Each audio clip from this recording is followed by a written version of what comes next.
1 Corinthians chapter 1, verse 10 to 17.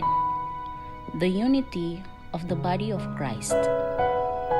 The respect for each person's attitude, character, and mindset must be given as a sign of recognition of the various differences that exist.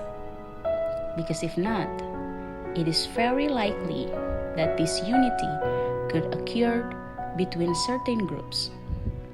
As a result, someone can assume that what they think, even what they believe, is actually better than other people. Therefore, as a fellowship of the body of Christ, we must maintain the unity of the fellowship by remaining united, unanimous, and one mind. Be followers of Christ who respect each other and respect differences, because our community only has one belief in the Lord Jesus Christ. Maintain the fellowship that has been built. Avoid divisions between us and be united.